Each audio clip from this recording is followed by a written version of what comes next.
Hi, my name is. Oh, I don't like my hair.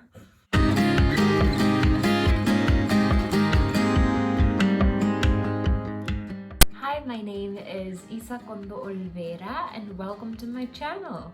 Today, I'm so excited. It is my fourth Quarantinterview. My guest is Chantaé Miller, who is currently in Juilliard studying acting. Now, for those of you who don't know, Juilliard is one of the top acting schools and most renowned acting schools in the world.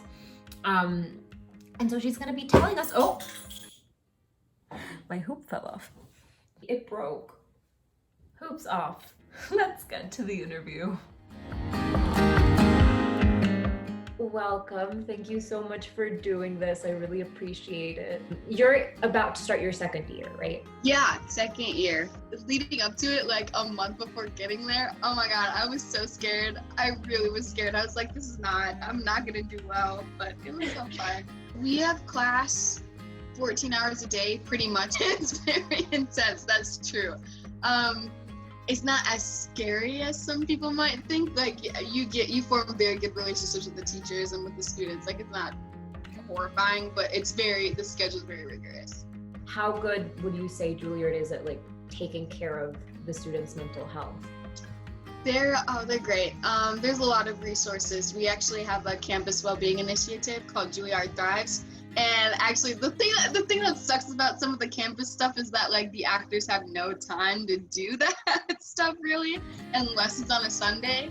They have like free counseling and stuff like that, so they're really good at it. I think when you have a schedule that's that intense and just like classes that are like that, you have to have something to allow students to just take a minute and breathe and take care of themselves. This is a really small thing, but when I lived on campus the first year, and they had a practice room that they turned into a meditation room, and that was my favorite place to go. So it was really cute. Yeah. How was like finding community? That was interesting. It took a bit because I had to, getting out of class at 10 p.m. It's like everybody's gone, everybody's like in their dorms and stuff. So that was a little bit more difficult for me, but I managed to find my community besides like in my discipline with the jazz students. Because they're the ones who, they're out all night doing their gigs because that is their career. And so my other form of self-care and just like getting off campus was to just go to gigs and listen to them play. For like productions, when do you guys start putting on plays and stuff? Yeah, each class does 4 shows a year, so there's 2 a semester, and we didn't get to do our last show last year, of course, because we were gone. But they start soon after the first few weeks of school. You start rehearsals, so we'll have class until like 5 or 6, and then rehearsal for the rest of the night. It's a conservatory, right? So are there any like non-acting classes that you have to take? If you are a BFA student, you have to take 1 liberal arts class a year. And so they're all like English classes, so it's not bad. It's funny because I was thinking about how much I complain about having to take that. But like in high school, you take like everything is liberal arts or whatever. It's like 8 classes and you're always writing papers. And I'm in 1 class and I'm like, oh my God, I don't want to do this. But it's not bad. It's just 1 class. So what did your usual day look like? So we would start the day off with, I would get up and I would try to eat breakfast. Except we do have this really intense exercise class that we take basically every day. And so if we were taking that class, I would not eat because it would make me throw up. But we always start the day off with some sort of movement class just to like open our bodies, and then we go into voice and then into speech, and then some sort of improv or scene study class. It's interesting. I actually was talking about this to one of my teachers, and she said they do that intentionally. Like you have to open up the body before you're able to do voice, and then get your voice warmed up before you can work on your speech. So it was really interesting the way she explained it. and then into like scene study or improv. And then rehearsal. I feel like I'm forgetting something, but probably not. But yeah, it was a good day. It's just like some of the classes are just so long, and you're like, I really just want to go eat. What was your favorite class? I really liked improv. I was really scared of improv because I thought it was going to be a lot different than it was, but it's been really great. But I really liked, we had this class called Fundamentals of Movement, and it was like Tai Chi and like just learning how to just be in your body and use certain energies. It was really cool. I really liked that class. That's awesome. What about what's the most challenging one? The most challenging one for me last year was actually speech. It was really interesting because, like, you know, when you have a teacher that's been doing this for years and years and years, they know exactly what they're doing. And I would have moments in class where I thought I was doing exactly what was asked of me. I thought I was making the sound or whatever, and it just would be so off, and I wouldn't know what I was doing wrong. And my teacher wouldn't define it for me. She would just be like, no, that's wrong. And so it was just so stressful. I really didn't like that class. Do you guys get like singing and dancing? Actually, we're starting singing this year. We start this next week. Yeah, so I'm excited for that. Dancing, we did ballroom this year. They've been doing ballroom since like group 1. They had this thing. This is so stupid, but it was actually really fun. They do this thing every year called the Star Ball. And they don't tell you that you're gonna do that either. So you go into class thinking that you're just like, oh, we're just learning ballroom dance, it's gonna be so fun. And then the teacher's like, oh, by the way, in like 2 weeks, you're gonna have a competition against all of your classmates for ballroom dancing. And you do it in front of the entire division, and it's the scariest thing ever. It was really fun, but like, they invited like world-class dancers to judge us. And so it was just ridiculous. We were all like, but it was really fun. And it's funny because they like decorate the room with pictures of every group that's done it. And so like you can see like Jessica Chastain and like Adam Driver and like all these people on the wall who like had to go through this exact same thing. It's really funny. I saw this, the letter that you guys wrote, that you shared on Facebook. Can you speak like about what that process was like, about your experiences as a Black woman at Juilliard?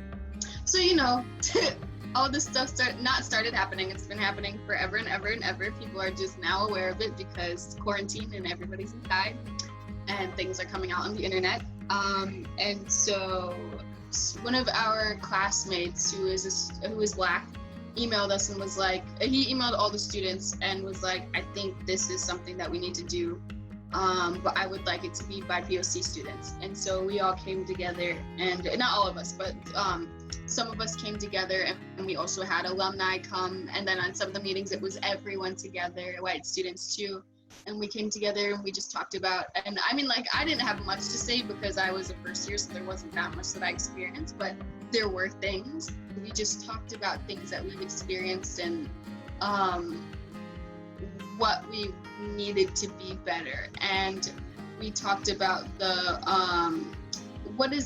We See You White American Theater, that we talked about that document a lot. And after getting all the input and everything, we made a core writing group that was about like 6 or 7 of us, and we just worked on it for a few days. And then we sent it out to the division heads, and we have yet to hear a response, but it'll happen, I hope. Juilliard, I would say Juilliard is ahead of the game compared to a lot of schools, but there, of course, are things to be worked on, a lot of things to be worked on. I hope people, because I know a lot of schools have written letters of demands, but I hope that this one inspires more and all schools can start working to build a better community and better anti-racism training. That's really important. Yeah. Changing the subject, what are your like goals and aspirations once you graduate? Like, what's your ideal post-graduation life? It's really interesting. Somebody just asked me this a little while ago, and they're like, so do you want to be rich and famous? And I was like, no. That would be the worst celebrity in the world. But I want to I want to direct. Of course, I want to act, but I also want to direct. I want to transition more into film, just because that's something I haven't done, and it's something I'm really interested in. And so I'm really hoping that, I don't know, maybe I'll get signed with a new agency or something that'll help me get film work. And yeah, of course, more theater. I love it, but I would like to work on something new. And I don't really know what this is gonna look like, considering I like really just started this summer, but more activism work and finding out how to integrate that into my career. So I'm gonna start with this year at Juilliard and figure out how I can still do that while I'm inside and not out on the streets. But we'll find out how to make that work. I actually sent an email to my division head the other day, and it was kind of bold of me to do, but I was like, I emailed and I was like, you guys have to make adjustments for international students so that they're not like up all night and stuff. And like, I think this is just as important, and that this is what I've been doing this summer. Like, I sent them all the information, and I was like, I really think that you should consider doing that for me too. And so they adjusted my schedule, and so most of my classes will be in the first half of the day, which is great. Yay! Yeah. So I'll still be able to be out of it. Yeah. Yeah. I was going to ask you, like, how much of New York are you able to experience, like, with that schedule? I was really looking forward to the summer to just get out and experience more. And I mean, I got to do that in a different way with marching with people. Like, I've gone to Queens, I've gone to Brooklyn, I've gone to like all the boroughs with people, which has been cool, but it's just different. It was definitely really great to, and it is, I'm saying this like I'm not here anymore. I'm literally sitting in Harlem, but like, it's really wonderful to be able to like look outside and see people with different backgrounds and different cultures and things. That's not something I got in Waukesha, Wisconsin, you know. Like, I went to a school where everybody was white except for me and like a few Asian students, you know. So it's good to just like get to be around people that look like me and that speak a lot of languages and stuff. So that's definitely my favorite part. Do you have any advice for people that like might be considering auditioning for Juilliard, or will be so auditioning? bad at advice, but yes. I guess I would say definitely audition. Like, if you're thinking of auditioning, just do it. Like, I didn't think I was gonna go to Juilliard. Who thinks that, you know? But I auditioned, and like, now here I am. And also another question that I get is like, what are they looking for? And like, I think they're just looking for a human being, you know? Like, you're never going to be perfect, you know, and they don't want people who are perfect because they're not going to be able to train you if you're perfect.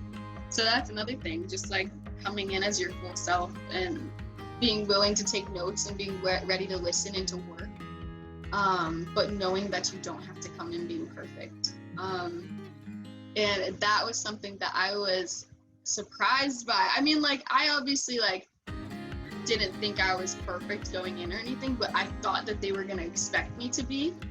And it was just really interesting because like in the audition, like they had me get more messy with my pieces and like take them in a completely different direction than I had ever thought about taking them in, and like give me notes that I never would have thought about implementing into my monologues. And so yeah, just not going in thinking that you have to be perfect, because you're not. They're gonna shake you up a bit anyway. But yeah. Can you talk a little about like what callback weekend was like? What is your favorite thing about Juilliard overall, about your experiences? I really just like all of the possibilities and opportunities you have to grow, like in ways that I didn't think that I would be able to, you know? Like, I mean, like creating the anti-racism document, like that's like, I didn't think I was going to be doing that, and that taught me a lot of things about myself and about speaking up for myself and taking space for myself and things like that. Just like learning a lot about myself, I think, that don't even have to be acting related, just me as like a citizen, as a human being. It's been really cool. Yeah, I love that. Thank you so much. Yeah, for sure. Appreciate you speaking to me. I'm sure this will be very helpful for a bunch of Juilliard hopefuls. Hope so. I hope this is helpful. No, it was great. Thank you so much.